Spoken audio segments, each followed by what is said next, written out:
촛불이 가물거리는 밤, 궁 안 깊은 비밀의 전, 바닥에는 부적이 찢긴 흔적, 불완전한 주술진이 남아있다. 그 한복판에 피범벅이 된 채 무릎 꿇은 넙덕, 그녀의 앞엔 김봉인이 서 있고 어린 세자 이정이 문 뒤에서 조용히 지켜보고 있다. 넙덕이 숨가쁘게 막으려 했습니다. 저 건 아직 완성되지 않은 귀신입니다. 누군가 일부러 저주를 깨우고 있었고 전 그것을 이에 영의정 김봉인이 넙덕에게 소리를 치며 거짓된 주술을 핑계 삼아 궁 안에서 태마 의식을 벌인 죄, 팔척기를 불러낸 자가 다름 아닌 넙덕, 그대란 말이지.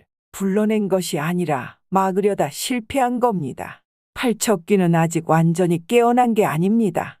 아직 기회가 기회, 그 입으로 아직 모자랐단 말인가. 넌 이미 금기를 어겼다. 궁에 더 두면 더 큰 화가 닥칠 뿐이다. 세자 이정 고요한 눈빛으로 상황을 지켜본다. 넙덕은 고개를 돌려 그와 눈을 맞춘다. 세자전하, 언젠가 진실을 마주하실 겁니다. 그날이 올 때 저를 기억해 주십시오. 문이 쾅 닫히며 넙덕은 끌려나간다. 이정의 손이 옷깃을 움켜쥔다. 성박, 저녁 숲길, 어둠이 짙게 물든 하늘 아래 여리는 멈춰서서 강철을 정면으로 바라본다. 숨이 가쁜 상태에서 눈이 점점 붉어진다. 왜 말 안 했어? 우리 할머니 죽인 게 내가 아니라 팔척기였다는 걸 왜 말 안 했냐고. 강철은 대답하지 못한 채 시선을 피한다. 여리는 눈을 질끈 감더니 두 주먹을 꽉 쥐고 다시 말한다. 내가 얼마나 오해했던 거야. 할머니는 팔척기를 막으려다 죽은 건데 난 그걸 너가 죽인 줄로만. 여리는 그 자리에 주저앉는다. 눈물이 뺨을 타고 흐르고 손끝이 떨린다. 강철은 그 모습을 조용히 바라보다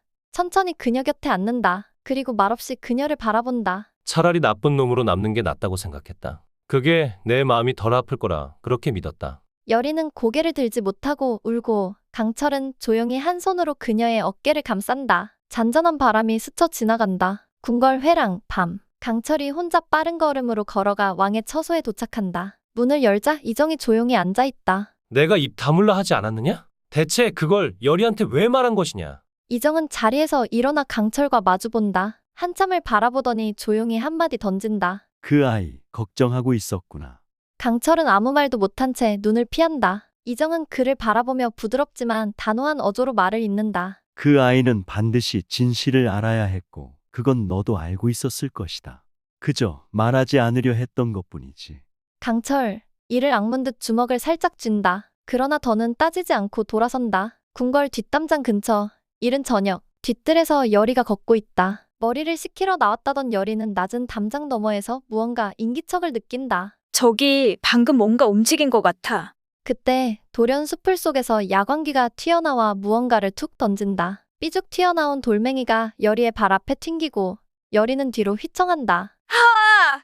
순간 어디선가 달려온 강철이 재빠르게 여리를 껴안고 함께 바닥에 구른다. 여리는 놀란 숨을 몰아쉬고 두 사람은 그대로 눈을 마주친다. 두 사람의 숨소리만 고요히 울린다. 강철의 팔 안에 안긴 여리, 얼굴이 가까워진다. 야광귀는 뒷숲을 너머에서 흥 신발 싸줘 하고 콧바람을 불며 사라진다. 여리 작게 숨을 고르며 너 괜찮아? 강철 고개를 살짝 끄덕이며 너야말로 다친 데는 없냐? 여리는 조금 당황한 듯 웃음을 흘리고 강철은 여전히 여리를 감싼 채 움직이지 못한다. 조금 뒤 여리가 조심스레 몸을 일으키고 손으로 치마를 다듬는다. 강철도 자리에서 일어난다. 둘은 한동안 말없이 서 있다. 여리와 강철이 조용히 집으로 돌아온다. 서로 말은 없지만 미묘한 기류가 흐른다. 여리가 대추차가 담긴 찻잔을 조심스레 내민다. 여리 무심한 척, 이거 마셔봐. 강철이 말없이 찻잔을 받는다. 한 모금 마시다 고개를 숙이고 웃는다. 맛이 이상하진 않네. 여리 눈을 흘기며 기대 이하였다는 말로 들리네?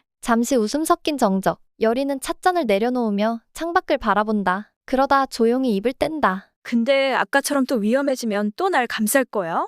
강철은 잠시 멈칫한다. 그러다 아주 단호하게 말없이 고개를 끄덕인다. 그땐 더 세게 감쌀 거다. 여리는 순간 당황한 듯 입술을 깨문다. 얼굴이 조금 붉어진다. 고개를 숙이고 찻잔을 만지작거리다 말없이 웃는다. 처소 뒷담 너머 어둠 속에 윤간모가 나무 뒤에 서 있다. 고개를 갸웃하며 두 사람을 지켜본다. 윤간모 혼잣말로 낮게 얘기한다. 분명 둘이 좋아하는 것 같은데 내 눈이 틀린 건 아니겠지? 그녀의 얼굴에 미묘한 기색이 스친다. 밤, 영의정 사저 서재, 기름등이 깜빡이는 고요한 밤. 서재 안은 오래된 지도와 고문서가 어지럽게 놓여있다. 병조판서가 조용히 술잔을 따르고 영의정 김봉희는 창밖을 등지고 묵묵히 앉아있다. 병조판서 잔을 내려놓으며 낮게 말한다. 요즘 권한이 심상치 않습니다. 영의정 천천히 말을 잇는다. 임금이 뭔가 눈치를 챈 것 같아 열이라는 무녀가 들어와 궁 안을 휘젓고 다니고 있다고. 무녀 하나 때문에 판이 깨지게 둘 수는 없다. 그 이묵의 발을 잠시라도 묶어 둔다면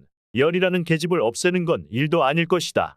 병조판서 잔을 돌리며 조용히. 이묵이라. 얼마 전 이묵이의 길을 누를 수 있는 부적을 손에 넣었습니다. 영의정이 흥미롭게 병조판서를 바라본다. 병조판서 미소 지으며 이걸로 잠시 발만 묶어두면 병조판서는 천천히 안주머니에서 접힌 부적 한 장을 꺼내 펼쳐 보인다. 부적엔 은은한 먹빛이 번진다. 영의정 고개를 끄덕이며 좋다. 그럼 움직여라. 병조판서 의미심장하게. 그럼 슬슬 준비를 시작해야겠군요. 조용히 그리고 확실하게. 두 사람의 잔이 맞부딪히고 등잔불이 흔들린다. 두 그림자가 벽에 길게 들이운다. 밤, 한양 외곽과 숲 가장자리, 어둠이 짙게 깔린 골목. 비비는 담장 위에 고양이처럼 몸을 웅크린 채 거리 아래를 살핀다. 눈빛은 굶주렸고 주먹에는 기이한 기운이 서려 있다. 저 멀리서 조용히 움직이는 쌓인 가마 하나가 모습을 드러낸다. 4명의 일꾼들이 무거운 듯한 가마를 들고 비틀비틀 걸어가고 가마 안은 붉은 비단 장신구를 단 양반 남자가 몸을 기대고 앉아있다. 비비는 옅게 웃으며 조용히 담장 아래로 뛰어내린다. 가마가 조용히 지나가는 타이밍을 재다가 기척도 없이 가마 위로 뛰어오른다. 그러나 순간 가마 천장에서 번쩍이는 빛이 퍼지며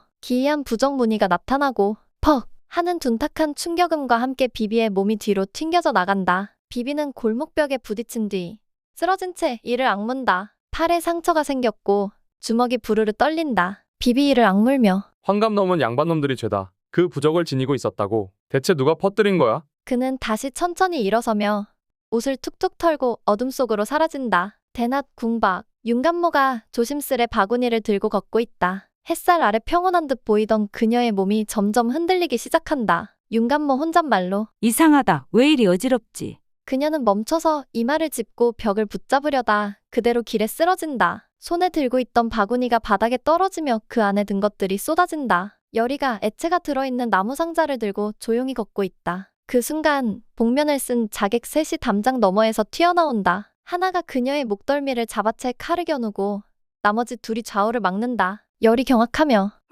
왜 이러십니까? 열이는 담장 쪽으로 몰리며 절박하게 외친다. 열이 울먹이며 구해줘. 강철아, 제발. 구궁 외곽 숲길. 강철이 긴장된 얼굴로 조용히 걷고 있다. 풀잎을 스치는 발소리.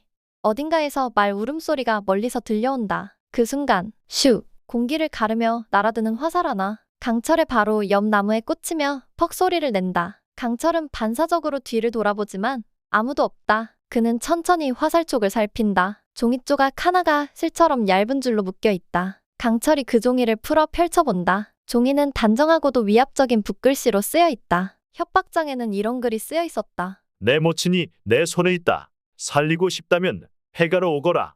강철의 손이 종이를 천천히 움켜쥔다. 눈빛이 차갑고도 무거워진다. 놈들이 드디어 손을 썼군. 그의 한쪽 눈썹이 살짝 꿈틀인다. 머뭇거림 없이 발걸음을 돌린다. 폐가를 향해 달빛 쫓아 비껴가는 허름한 골목. 강철이 골목 모퉁이를 돌아 숨을 몰아쉬며 달린다. 뒤이어 쿵쿵 3명의 복면 사내들이 조용히 추격 중이다. 강철은 무거운 몸을 이끌고 폐허처럼 방치된 폐가 안으로 미끄러져 들어온다. 안은 먼지투성이의 집더미가 뒤엉켜 있고 삐걱거리는 문이 천천히 닫힌다. 그는 벽에 등을 기대고 숨을 고른다. 손을 들어 기운을 모아보지만 기척만 돌 뿐 힘이 오르지 않는다. 강철 숨 고르며 낮게. 비비가 말했던 그 부적 때문인가? 그 순간 마곡간 문이 조용히 열리고 복면을 쓴 사내 셋이 무소리로 스며든다. 그들은 칼을 뽑고 조심스럽게 강철을 포위한다. 강철은 눈썹을 찌푸리며 손끝에 바람을 모으려 한다. 그러나 손끝에서 아주 작은 회오리 하나가 피어오르다 곧 스르르 사라진다. 강철 숨 거칠게 속으로. 이놈들 내 힘을 막을 수 있다는 걸 안다. 그냥 쳐들어온 게 아니야 이건. 그는 주먹을 쥐고 복면 사내들을 노려본다. 그들의 움직임은 훈련된 자들의 것이고 이무기의 힘을 염두에 둔 공격임이 분명하다. 강철 날카롭게. 누군지 몰라도 날 확실히 제거하려는 심산이군. 자객 하나가 덮쳐들고 강철은 몸을 굴려 집더미 사이로 피한다. 허공에 날리는 먼지 속 검은 그림자들이 마곡간을 뒤덮는다. 어른신의 정체가 본격적으로 드러나면서 귀궁은 점점 더 흥미진진해지고 있는데요. 팔척귀를 이용해 궁을 장악하려는 김봉인의 야심이 드러나기 시작했고 이제 여리와 강철도 서로를 향한 마음이 더욱 진해질 것 같아요. 다음 이야기가 궁금하신 분들은 구독과 좋아요, 알림 설정 부탁드려요. 지금까지 이야기는 개인적인 뇌피셜로 본 방송과는 다를 수 있음을 알려드립니다. 안방극장의 인기를 사로잡으며 나날이 재미를 더해가는 귀궁 매주 금요일과 토요일 저녁 9시 55분에 SBS에서 방송됩니다. 많이 시청해주세요.